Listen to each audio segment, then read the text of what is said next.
Sabín con un entrenador de alto rendimiento de Colombia, lo cual es un preparador físico, que es el preparador físico que ha ayudado en hopi resultado que a mí como entrenador lo por den pasado y ahora en futuro pues nos tiene una persona que está altamente cualificada, profesional, para ayuda para nos por lograr el objetivo de clasificar un atleta. No está viajando con un atleta, no está saliendo el día 11, no está saliendo para España, por hacer su preparación en España, y es aquí nos está haciendo de que nos tiene una ayuda de su mayor y lógicamente con tu recoleta que nos está haciendo Bandicaminda. O sea, nosotros tiene otra manera, nos quiere que nos logra algo del ministerio, pero nos está guardando el Ibaye.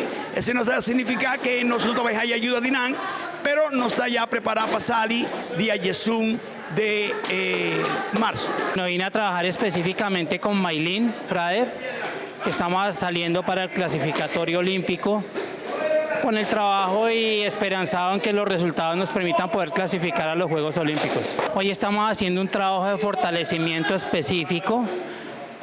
Colocamos vacunterapia especialmente en los cuádriceps para que haya mayor irrigación a nivel muscular y hacer un trabajo de bombeo donde los cuádriceps y tren inferior trabajen de mejor manera, para hacer trabajo de transferencia específico en el gesto técnico del taekwondo.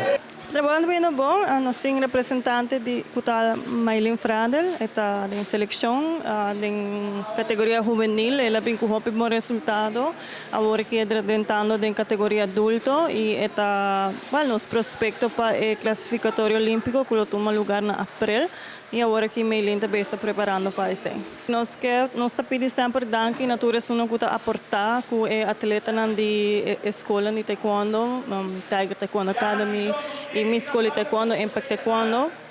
E também nós estamos pedindo danke, naturalmente sponsors que estão colaborar e ministro de deporte Andy Cruz, que está ajuda no suporte e para assim nós por crescer.